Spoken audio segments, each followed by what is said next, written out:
I went on MTV's X on the Beach, which was a By the way, even that tragedy. name alone is a little bit like more raunchy. My dad was mortified. He was like, "You're going on what? With who? On what network?" I'm like, "Don't worry about What's it, the name of it again? Does that have a play on words with something else, I think?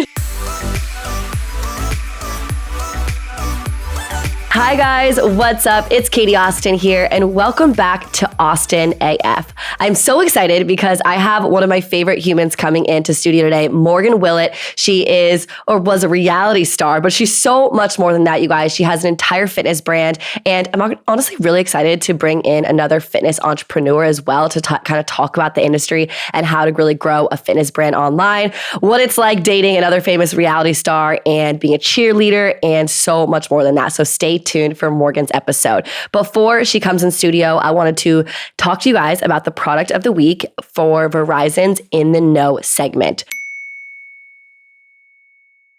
So I'm really excited about, I say I'm really excited for everything, but truly I am, because this segment is really important to me because I can talk about products that A, have changed my life, B, that I absolutely am obsessed with at the moment, or that I truly just use every single day. And so today is a product that I truly think has changed my skin. And I say that because I've struggled with acne for probably like 4 or 5 years. Ever since I was like a junior in college, it became really weird. Just all of a sudden, as soon as I hit like 19, 20 years old, I like got like pretty bad acne and I was pretty self-conscious about it. I would wear a lot of makeup to try to cover up my acne. I'm not gonna lie. And makeup that was toxic for my skin. So about 2 or 3 years ago now, I'd say, I went to a dermatologist who I took her through every product that I was using on my face because, again, I was on Fox Sports West. And so I wanted to make sure all my acne was definitely covered. You couldn't see anything. It was HD on television. And so I was wearing a lot of makeup that was toxic for my skin. And she told me some products that I should be looking into. And one of them was this Bare Minerals Complexion Rescue. And why I think it's changed my skin is because it is vegan. It doesn't have all the chemicals and the toxicness that like really caused my acne. The same time, it's really, really light. So it actually doesn't cover anything, which was really hard for me at first because I had to switch from, my acne being covered at all times to literally like just a very bare, no pun intended, a very bare layer over my skin because it's like kind of, it's like a tinted moisturizer or a tinted SPF as well. That's why I love it. It's also a 3-in-1. It's an everyday type use where it's SPF 30. It comes in 20 different shades as well. And it's super, super hydrating for your skin. So it's really actually good for your skin when you wear it. I'm wearing it right now and that's literally all I wear on my face. And then I do like bronzer and blush, of course, but not much coverage. If you are looking for coverage, I will have to say, but I think that's like the beauty of Bare Minerals is because it's almost like no makeup. And this, especially if you are looking for something that's like a dewiness, it's perfect for summer. No one will actually even know that you're wearing like anything on your face because it's that light. So not much coverage at all, but at the same time, really, really, really helped my acne. I'm pretty sure this was one of the huge savers of my skin clearing up. And you guys can find that product at intheknow.com/AustinAF. Plus, there's a QR code you guys can use and a link right down below. So make sure to press it because I am doing every single favorite product of the week on Verizon's In the Know. So one more time, that's intheknow.com/AustinAF. And now let's get into the episode. Okay, so before Morgan comes in, I just wanted to kind of take a quick note to touch on hustle culture and why it's so important to say no. I think my entire 20s and my entire life, I thought someone who worked really, really hard, worked like 16-hour days, woke up at the crack of dawn, like 5:30 a.m., worked really hard on their computer. And, that's what's kind of what's working hard was in my vision and my perspective. And I'm really learning, I feel like, now that I'm 27, I just feel like I've reached a new age where I think the definition of working hard is very subjective and it depends on who the person is. And so for me, I have really cut back on work. And I know that doesn't sound very inspiring and motivating. I still work extremely, extremely hard. But I used to be the type of person that truly worked so hard that would not put my computer down of editing until 1 a.m. And there has to be a boundary. And so what I have really done is I've set those boundaries by saying no and taken jobs that I would have done a year ago, 2 years ago, and realizing that my happiness and my self-love and my self-care and my time is most valuable. Your time is the most valuable thing on earth. So make sure you're spending it right. So like work smarter, not harder. Like, I know that sounds like a very compact statement right there, but at the same time, realize what can get you ahead and what can make you money, and little things, sometimes you don't need to do them, and saying no really, really will add up and give you more time to do what you really want to do in life. And so this whole hustle culture, I just only in the last few months become super, super against, because I think there's just so much more life. I truly believe, obviously, working really hard, but if that means that you have to give up some things just to be a little, have more time with your friends and your family, quality of life is so much more important than that. And so there's a huge courageousness that comes with saying no to jobs as well. So be brave, say no if you have to. And it's always more stress in the moment that you're like, oh my God, I have to do this. I have to do this. I've got to do this for work. I got to be there. Sometimes you're like, wait a second, let's take a step back. Let's see what actually matters and say no to some things that you don't absolutely need to do. So I just wanted to say that. And don't be so obsessed with this whole hustle culture. Don't compare yourself to anyone else who is working so hard online. I know that we can go on Instagram and see someone like, I'm doing this at 6 a.m. Honestly, kind of like me. I go online and I'm like, early morning workout. And I do work really, really hard, but sometimes I can compare myself to other girls also working really, really hard. I have this type of like mentality. I was like, oh, she's working really hard. I got to work even harder. No. Breathe. You're on your own path. Stay focused. Do you. And let's not buy so much into this hustle culture. And now let's have Morgan come in. Morgan, I'm so excited that you guys are here. If you guys are listening on a podcast right now, she is literally the cutest human I've ever fucking seen. She's wearing the cutest hat, her lipstick, her makeup's perfect. So thank you for being here. Katie, thank you for hyping me up on this morning. I needed this. It is like, 9 a.m. and you are this put together. Stop, guys. Well, I mean, I won't lie. My hair is probably 5 days like greasy and dirty, which is why I am wearing the hat. But I'm very happy you think it looks cute, because it is actually disgusting. It looks amazing. Thank you. My first question is, how are you so put together? and seriously though, on Instagram, I see you, and I mean this in literally the most genuine way, you're always so perfect. Thank you. And I mean that. And it's not like you try to be perfect at all. It's like, I just feel like you're always so put together, the cutest outfits. You're just always like, have a live workout, and then your makeup's fucking perfect. Is it just in you to be like that? So I'm type A to like my core. Okay. Like, I'm almost type A to a fault, where my like friends and family are like, stop controlling things. It's psychotic. Like, you need to let go, because I'm so hands-on. Like, I have a to-do list, and I kid you not, I go to sleep, I will write out every single point of like what I need to do, to the point where I'm like, all right, here's the outfit for a workout. Here's what you're doing for this. I've just wired that way. I've been like that my whole entire life. And I think it goes back to college, and I'm sure you can relate to this. I did so much. So I cheered. I was in a sorority. I worked full time. I had a full class load.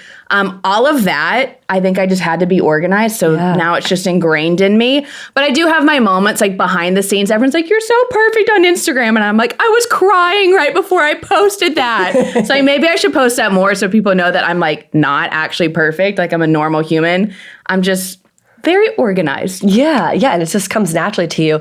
And speaking of like how you have so much on your plate in college, and you do now too, what are your best time management tips? Obviously writing things down like you said, but anything else? Always have a planner.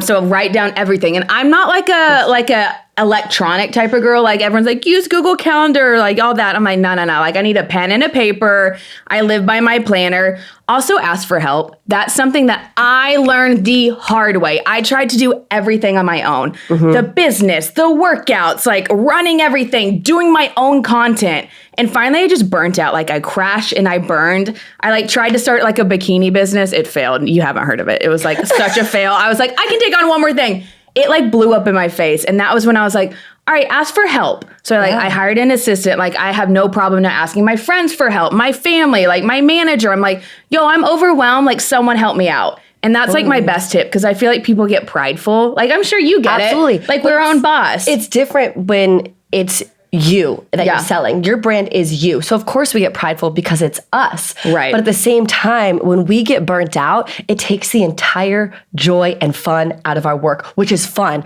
Our work is so fun, so exciting. And it really it took away everything from me. So I hired an assistant. Yeah. Hey, girl. It was like life-changing, truly. Yeah. And it put the fun back in work. No, 100%. But I'm sure you even get this. I even get like where I'm like, oh, I don't need to ask my assistant for help. Like, I'll just do it. And I'm like, wait, no. I'm paying her to do this. Like, she can help me. So it's just like setting aside your pride, realizing we're all humans. Like, everyone needs to ask for help. Even like the president of the United States, I'm sure, has an assistant and asks for help. So like, normalize it.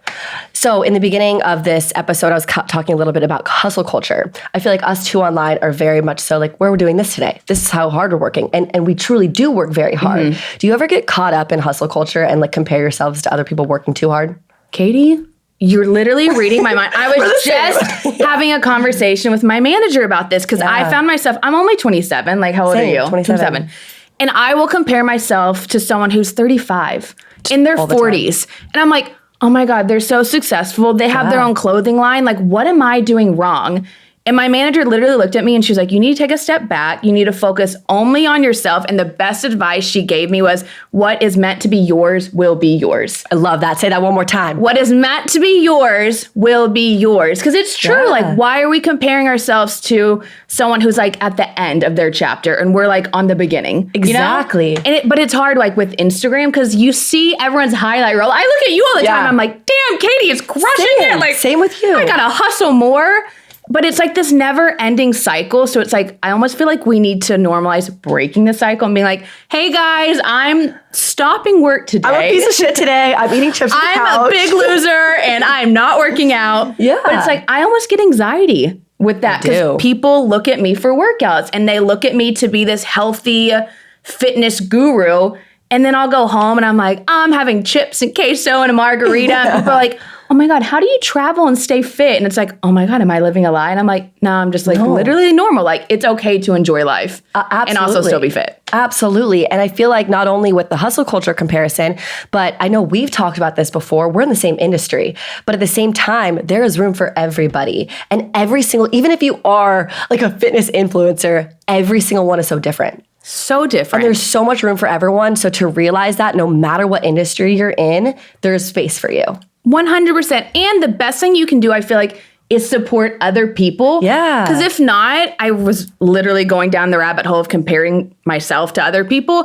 And a quote that I saw was, comparison will rob you of all joy. Yeah. So it's true. Like, why not support people and hype people up? Because there is room for everyone. The second you start comparing yourself and being like, oh my God, like I'm not doing that, you're miserable. So why not just be happy? Hype each other up, because you never know, like, we could do a workout together because we're friendly and not competitive. And then one of us might get something from that. Or like we might be able to boost each other up. And it's like, why not do that instead of just competing against each other? Completely agree. And one person can follow both of us. Exactly. You know what I mean? Like, who cares? It's like, it doesn't have to be like, oh, well, you follow Katie, so you can't follow Morgan.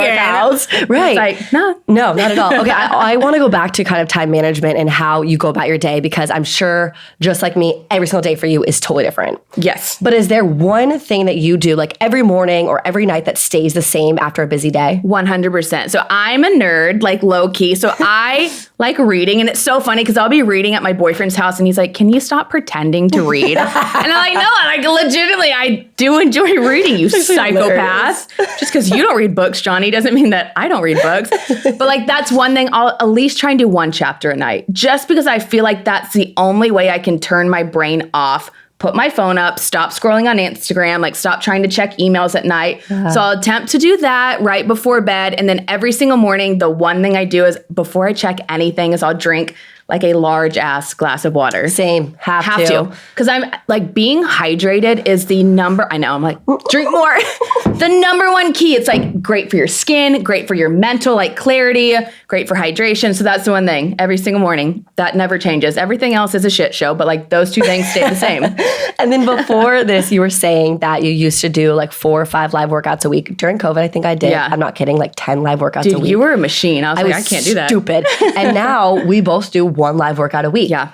And explain to me why you cut that down and how you go about one live workout a week. Yeah. So I was just getting burnt out. Like, yeah, I'm sure you get it. And people don't realize when we teach the workouts, I'm sure you do as well, I do the workouts. Like, it's not like me being like, all right, guys, 10 push-ups. I'm going to sit and watch you. Like, I'm doing it with them. So, like, that is a big stressor on your body. Like, finally, like, my back started hurting. I would get up in the morning and, like, have to bend. I'm like a grandma, like, walking around. I'm like, my body can't do this. So I realized my body couldn't do it anymore. And so I do my own workouts outside of those. So I like am big into weightlifting and like training with weights. So I was doing that because I'm like have my own coach for my own fitness. Then I was teaching workouts on top of that. Finally, when it got to the point where I was like, I don't want to work out anymore. Then I was like, okay, we're gonna cut down to just consolidate one a week. And it's like, why was I doing so much? I was trying to please everyone. That was my biggest thing. I was like, I need to please everyone. I need to please my clients. I need to please my followers. But I also want to give, what about the moms who work in the morning? I need to do a late night workout for them. And it finally was like, you can't please everyone. Like, here's what you can offer to people. They can do it or they can't. And that's all I can do. I remember you did like a 5:15 workout one time on like Revolve or something. And I was like, this bitch, 5:15, are you like, and you already had like 2 or something that day at Bandier. And I was literally like, are you okay, Morgan? No, I was not okay. You were, and by the way, it was a 30-minute HIIT workout. Dude. I was like, what the fuck, Morgan? And that's also my issue is I'm always like, I want to give people a kick-ass workout. Let's make it as hard as possible. And I remember I brought my friend to a Bandier class and she was like, I can't do this, Morgan. And I'm like, all right, I got to cut back a little bit. Yeah, absolutely. How much do you think of your cheer background? Because you were a cheerleader at Texas, which is freaking sick. Okay. I looked you up and I saw like old photos. They're so freaking cute. How much do you think your cheer background you learned teaching workouts? 100%. Similar. 1000%. Because a lot of people don't realize, like, I really started working out or like teaching workouts like a year ago. It was during quarantine. I just was like, all right, I'm pretty fit. Like, I love working out. I might as well kind of showcase it. So I really didn't have any sort of like studio training. I worked at like the front desk at SoulCycle. I worked at the front desk of a boxing studio. So I've been around it. But it was really a year ago. So I really lean into my cheer background. It's so funny. People will watch me and they're like, I can tell you're a cheerleader. Like, it's so funny. Like at Texas, like I was the girl who would like have to lead a pep rally. So they'd give me a mic and I'd be like, all right, this side say Texas, this side say fight. So it's just like in my blood to be peppy and annoying. So fitness is great. Honestly, same. I feel like we have definitely like similar training styles. Yes. I feel like we're some of the only two who smile throughout burpees. And we're like, let's do it. Smiling. No, people ask me that all the time. They're like, how do you smile? And I'm like, well, I legitimately do enjoy my job. That's number one. Like I do have fun with it. And also like, I'm sure you do this as well. When I record my workouts on Instagram, I record the first set. That's it. Yeah. We're not sweating. We're smiling. Like you get the first set. Then when I do it, I can like look like Shrek and like grunt and not be cute. Same. Okay, let's start. Before you got into the fitness business, you were on reality TV and multiple shows. Yes. So how did you get into reality TV and why? So it was not planned whatsoever. My sister actually was the one. My first show was Big Brother. And I did it with my sister. She was on the show as well, which is like a fun story because we look identical and we were this big sister twist. So no one knew we were related the whole time. Like, I know. What? I know. No one knew you were related? So you look alike. Right. So that was like the big challenge. Like the producers were like, all right, like it's up to you guys. You can tell people, you don't have to. So we're like, we're going to keep it a secret because on Big Brother, if you have like a built-in partner, you're a target, like all that fun stuff. So we're like, all right, we're going to hide it from everyone. But she was actually the one who told me to apply for it. She's like a big reality TV nerd. She loves all that stuff. And she's always like, you're crazy. You have a big personality. Morgan, why don't you go on TV? I'm like, okay, I don't know if I should be insulted by that, but so I applied for it. I was working my first 9 to 5 ever. After college, my dad's like a big, like, you need a 9 to 5, like you got a degree, like I'm sure, you get that. I'm like, nah, I'm an influencer now, Dad. So I was working a 9 to 5. I was miserable. I cried every day. I was an assistant at a PR firm, just like answering phones in a corner, like hated my life. So like 2 weeks into it, I applied to be on Big Brother. They gave me a call and I quit my job on the spot. I did not give them a 2-week anything. I was like, I'm going to Los Angeles. Bye, guys. And luckily it worked out for me and I got on the show because how embarrassing would it have been if I auditioned and then they're like, you're not on the show and then I'm jobless and everyone hates me. It's like that TikTok where you just like walk slowly back into work. Hi, guys. I'm like, I'm back. Hey. Can I have my job back? But that ended up working out. So I started on Big Brother. I ended up winning, which is wild. I actually don't take this wrong way. What does it mean to win Big Brother? I've never watched the show. No, I had never watched it either until I was on it, which is people are shocked by that. But I'm like, I don't really watch TV that much. So essentially Big Brother's like a social game. So you combine strategy, there's competitions, but it's nothing like super crazy physical. So it's really a social game. A lot of strategy. You vote one person off each week. So kind of like that. And it's like in my season, it was the last two standing. America voted on the winner. Oh. So they ended up voting for me. It's literally just like, who likes you the best? Kind of. So there's like, you make alliances. There's like a whole, like people get into Big Brother. It's also 24/7, Katie. Oh, no. When I looked you up, there's like literally like Reddit pages about it. People arguing about like who's the best. Psychotic. Big Brother fans, you're psychotic, but I love you. But at the same time, I feel like that would take a toll on my mental health. Yeah. I'm like, oh my God, nobody likes me. Nobody voted for me. Well, luckily, it was different for me because I won. So I'm like, all right, well, some people have to like me. So that's cool. But yeah, it's a lot. And the most difficult was when I went on MTV because Big Brother was different. Big Brother, I always say, is CBS, more family oriented. They're not going to air anything too controversial because like it's a family show. When I went on MTV, it was like a whole different ball game. Like I was thrown in to swim with the sharks. Yeah. And it was like survive.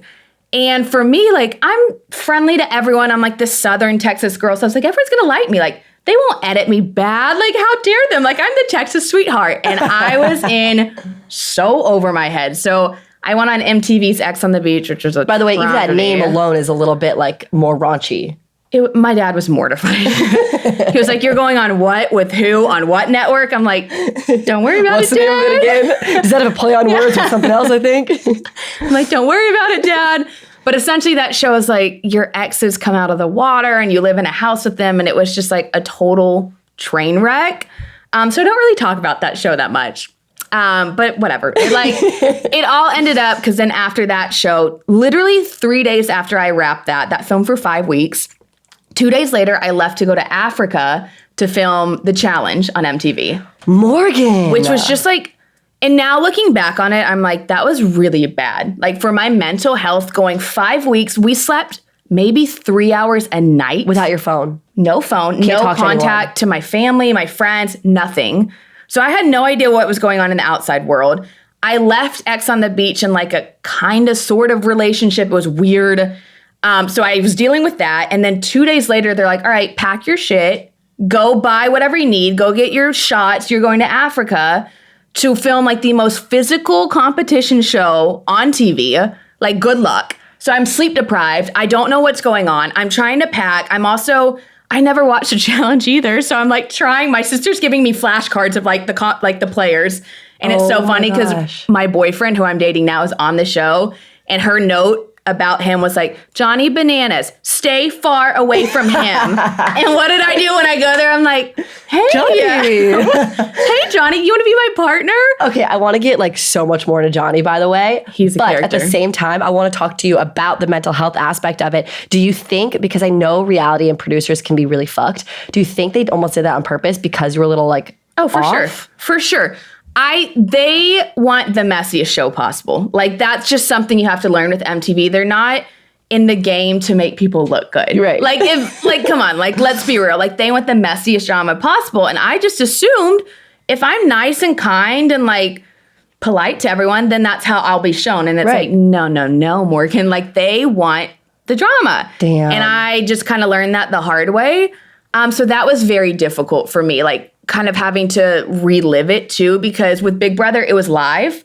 So something I didn't like happened, I wasn't there to watch it. Right. I was in the house. Right. With MTV, it's like, you know what happened. You wait 3 months and then it airs publicly. So I knew everything. I was like, buckle up. So I hired like a publicist. I was like, you should. And also, I feel like in those scenarios, you kind of not that I know, but I feel like you would black out at times a little bit and like not remember because it's like such a weird time in your life where you don't have your phone and like you can't really talk to your family members about anything. So you kind of feel very alone. Did you feel very alone? Very alone. And you're in a house with strangers. Like these are not people you're friends with. These are not people you'll probably ever talk to again.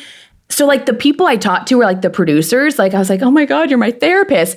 But they're also there to make you look like a mess. Like, let's keep that in mind. So I'm like going to them, but they're also like trying to get me to be the most dramatic possible. Right. So like, it's a lot. That's why I give people on reality TV mad credit, because if you can put your mental health through that, you're a champion, because a lot of people can't. Like, that's a big reason I'm like, it's not for me anymore. Like, people are like, are you going to go back on the challenge? Like, why don't you want to do it? And I'm like, one, I enjoy working for myself way more than working for a network. And two, it's so hard on your mental health. Like, I got back and had trust issues. Like, my parents would be like, do you want to go to dinner? And I'd be like, what do you mean? Like, are you trying to do something? Like, what do you actually mean? And they're like, we literally want to go get dinner, Morgan. Like, are you okay? And it took me a while to get back to normal. Damn. You have to be a very, very strong, confident person to go on those shows. And you have to be okay with the hate and the controversy. And that was the hardest for me. Because I came off Big Brother and I was so well-liked. And then you go on MTV and it's like a whole different audience watching. And you're not always going to look good. And that was the hardest for me, trying to be like, I need to defend my character because these people don't know me and they're trashing me. And then it's like, no, the only people that really matter are your close friends and family. And like, I'm sure you get internet hate. Like Karen from Idaho, I don't even know. Idaho, whatever. I just made up a new state. Karen from wherever, like, she doesn't matter. Like, her opinion literally does not change who I am. But that was the hardest for me, to be like, well, I want everyone to love me. And like, it was just very difficult. I think that's also a growing pains thing, you know, when you're a little bit younger at like, what'd you do at 23, 24? You're still in that age. I know we're only 27 here, but you're still in that age where like you think life is based on everyone really liking you. And once you just stay true to your authentic self through and through, like those people do not matter and they go away, and staying true to yourself is like the most important thing to do. For sure. And not changing for anyone else. I definitely learned that the hard way, because on MTV, it's like they want you to be a certain way, like not hating on anyone on MTV, but that was just not who I was. Like, I'm like the peppy girl in hot pink who wants to smile and shimmy and blow kisses. And like, they want you to be like this sultry, dramatic, fighting with people on the internet, like a womanizer. And I was just like, no, I don't know what to do. You picked the wrong girl. Oh, Morgan, I didn't even know that. I didn't even know that was that like hard and back to back. But that is where the challenge is, where you met Johnny. Yes. Okay, so you go on the show and your romance is on TV, blooming right there on reality. Kind of. So that's where it gets a little sticky. So I picked him as my partner. This was as I was coming off Ex on the Beach with a guy that I was kind of in a relationship with on Ex on the Beach. If you go Google. I did. Jay? Yes. So if you go Google the clip of me hooked up to a lie detector test on national TV, it was a lovely moment in my life. Yeah, they said you cheated on him. Yeah. Yes. Yes, they did say that. So like that whole situation got so sticky, just because I was like, I'm leaving a relationship that I like wasn't really into, but I didn't have time to address it with him. I'm now going on the show where I was like trying to say I was in a relationship, but then I'm partnered with this guy where I kind of feel a spark. It got real messy, whatever. 2 weeks after the show, me and Johnny got eliminated. It was all Johnny's fault. It had nothing to do with it. So we ended up traveling the world together. That's when I actually got, wild.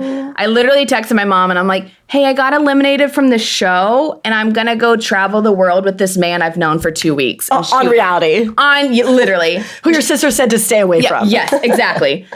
But it actually worked out well. Like, looking back on it, had I not been eliminated early, had I not traveled with him, I would have never gotten to know the Johnny that I'm dating. Right. Because he's very different in person than he is when the cameras are on. So had that not happened, had this whole mess of a situation not happen, I wouldn't be where I am now. So as much as I'd like to look back and be like, damn, I could have done things differently. I could have handled things a lot differently. Everything happened for a reason, and I am where I am, and I'm happy, and I like my relationship, and I love him. So I'm like, you know what? Looking back, shit happens. We all make mistakes. But now I'm like, I'm happy where I am. So yeah, we literally traveled the world together. There's a whole vlog on YouTube if you'd like to go watch it. Yeah, it's wild. Oh my gosh. But it's so funny because I was so, even when we were traveling together, I was like, please don't touch me. Like I was so cold and mean just because I was like, you scare me. Like, I don't know how I feel about you. Like I've heard all these rumors about you. So I literally would be like, all right, I want 10 feet between us in a bed. Good like, for you. Do not touch me. And now we're dating, so it doesn't matter. I feel like people who come out of like reality TV and dating to reality stars, they can get a lot of hate and be like, is it real? Like blah, blah, blah. Do you ever get that? Like, Oh, for sure. Yeah. Well, and that was the hardest part about our relationship in the beginning and why we tried to keep it so private. Because, and his big thing, and I miss, like, I want to share everything. I want to post selfies and cute things with you. Like, I'm just that annoying person. And he was like, no, you don't understand. Like, it gets difficult because I'm on the show and you just got off the show and now they're trying to bring your ex-boyfriend on the show again. So we did try and keep it under wraps for a long time just because it was hard. Yeah. You get the opinion of everyone, and that's very difficult. And I was the one who would go down the dark hole of finding a comment and then seeing everything. And I learned very quickly. I unfollowed pages, I not with the T pages. I just don't care to know. Like I'm confident in my relationship. And I'm not going to let the internet kind of dictate what I think. Because they don't even know your relationship. No, exactly. How can they even say anything if they don't even know your relationship? Right. Or even if it's real or not. It's difficult. So like the first year was like, oh, are they dating? Are they not? And then now it's gotten to the point we've been together so long where it's like, F it, I don't care. How long has it been again? So like 2 years. Oh, yeah. nice. So it's been good. It's definitely interesting. But I also, now that I'm removed from reality TV, it makes it a lot easier. Because now I can be like, you know what, I'm not trying to be on the spotlight. I'm not trying to be on the challenge. I'm not, because they want drama. They want people arguing and fighting. And I'm like, I'm not trying to do that. I just want to date my boyfriend in peace. So. Totally. In like real life relationship, Yes. Would you guys ever do reality again together? Oh man, people ask that all the time. I always say, because I'm always like, I'm done with reality TV. If the right show approached me and it was a good fit, I would. So I always say, like, I think we would do Amazing Race, and I think we would do very well at that. Yeah. So, because, like, we're competitive, and that's not as dramatic and toxic of a situation. So I'm like, I would do Amazing Race. But, like, other than that, I don't see myself doing another show. But, like, I always say, it's iffy. We'll see. It's risky. Yeah, for sure. How is it dealing with two, like, reality stars, but, like, two big personalities in a relationship? I feel like I literally watch your stories, first off, about him and die laughing. He's hilarious. He's a lot. Everyone's always like, how do you deal with him? And I'm like, I drink a lot of wine. How do you deal with him? He's so funny. We just have like a really funny banter. And I think that's what people like the most. Yeah. It's like, he can make fun of me, but I also can kind of dish it back and make fun of him as well. So like we have so much fun. Sometimes he does make me want to punch him in the face. But that's just his personality, like take it or leave it. And I learned to just take it. But everyone is always like, oh, is he as crazy in real life as he is on TV? And I'm like, no, thank God. Like when the cameras are off, he is normal. We drink wine, we cook together. We have like that kind of normal life. I always tell people I'm dating John DiVinanzio, not Johnny Bananas. I'm like, I refuse to call him Bananas. That's disgusting. I will not say that.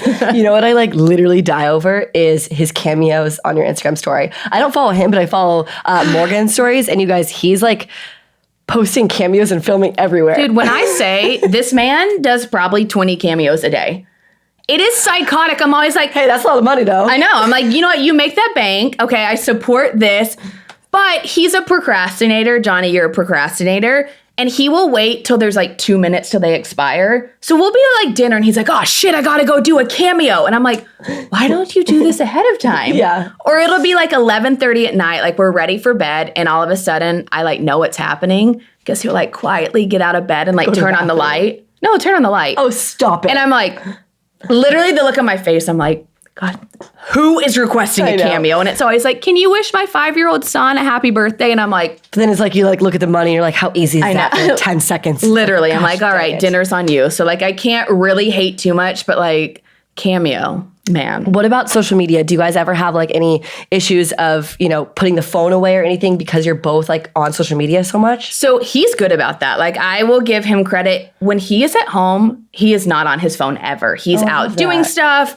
He loves to garden, which is funny. Cute. Yeah, so cute. He loves like being outdoors in his backyard. I'm the bad one. He will literally have to be like, Morgan, put your phone up. Like, I need you to be present. Yeah. And I'm always like, oh, but I have to post an ad real quick. Or like, oh, but I really need to film this. So it is a balance. I really try. Once it gets to like the evening time, that's like when I put my phone up, we cook dinner, we hang out. But yeah, he gets on me a lot. He's also 37. Oh, wow. He's 10 years older. Yes. So he's 39. Oh my God. He's 12 years older. Wow. Sorry. Yeah. So he's 12 years older than me. So he didn't grow up with social media. Like, so that is very different. Yes. And that's something I feel like we kind of have a hard time getting on the same page. Yes. Because he didn't have a cell phone. Like, social media. He can live without it. Yeah. He's fine without it. Can't.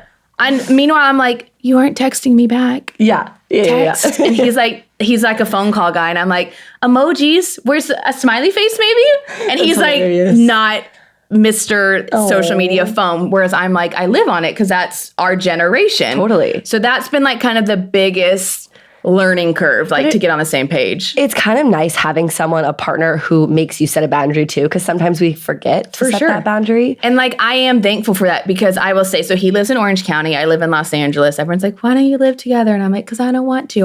And I'm like, I like having my own space. Yeah. But when I'm home, I will find myself when I'm alone, I will just work 12 hours. Same. Dude. Same. I'll literally there's nothing else to do. There's nothing else to do. I might as well knock out everything for the whole entire week. I will forget to eat dinner till like 9 p.m. Like, I don't watch TV. Like, I'll just work my life away. So it is nice when I go see him for a couple days. It's like I feel more normal. I'm like, all right, here's my boundary. We cook dinner together. We watch our TV show. Like, I'm off my phone. Totally. So like, that is the nice aspect of it. I love that. Okay, so now we've reached the segment called Mood Boosting Mantra. Basically, this segment is where you say a quote or a mantra or anything like an affirmation that you say to yourself either every day or every week to get you to, where you are today.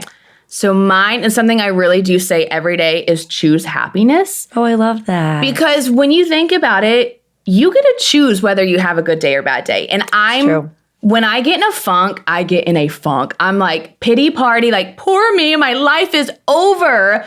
And I don't remember who told me that, but they're like, choose happiness. Yeah. And that simple switch of like your mindset, and you're like, all right, this is a shitty day. Like, it's not my best, but what can I do to choose some kind of happiness? Because I always think this is kind of morbid. If this was your last day on earth, like, we don't know, tomorrow's not guaranteed. Are you going to be happy? Or are you going to have like a miserable day? So you might as well attempt as best as you can to find like a moment of happiness. I love that. I think positivity is a choice. For sure. Absolutely. And 100%. Like, if something goes bad in your day or if it's something like big time, there's always a positive outcome from it. For sure. I love to believe that everything happens for a reason. 100%. It doesn't. In my mind, it has to, because that's how I stay so positive. 100%. And like, it will. Like, if everything will work out in the end, it might not make sense tomorrow or even next month. But looking back 2 years from now, I guarantee you'll be like, all right, that did happen for a reason. Absolutely. Okay, now we've reached our segment called No Filter. So basically, No Filter is where I ask you a question and you have to answer it. And it's usually like a very out there question. Okay. Like, I've asked people like really out there questions. All right. Yours would be, okay, who is your least favorite reality co-star you've worked with? Oh my God. Oh, Katie, I just started sweating. Okay, I will say, so I was on X on the Beach. She won't see this.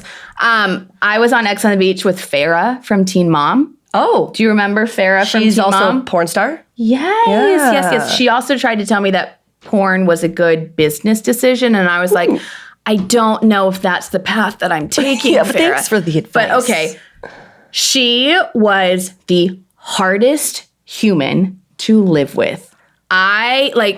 It was mind blowing. And I also I just roll up and I'm like, whatever, guys, run reality TV. If I have to sleep in a twin size bed for 5 weeks, so be it. Like, whatever. She would be we would be woken up. She's screaming at producers at the top of her lungs for God knows what. Like, I'm not kidding, screaming, treating these people so bad that I was like, oh my God.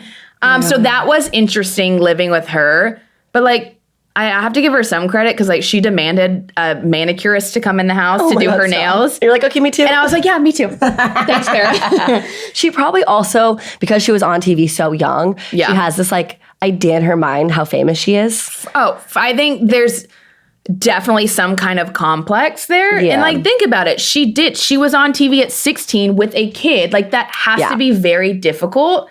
So like, no hate on her. I just like would never like to live with her again. Ever. That's understandable. I also feel like when you are in the porn industry, you just get a lot of attention and obviously, and you think you're way more famous than you are. Yeah. But it's not for the right reasons. I've luckily never seen her porn, so I'm like, that I don't know. Who knows? All right. Well, Morgan, thank you so much. Thank you. Where can everyone find you? Yeah, so you can follow me on my Instagram at Morgan Lee Willett, my whole name. If you want to follow my fitness page, it's at Move Like Morgan. If you want to see me word vomit my thoughts on Twitter, which people don't really care about that. If you care to follow me on Twitter, it's Morgan_Willett. Awesome. Thank you. Yay. See you guys next week.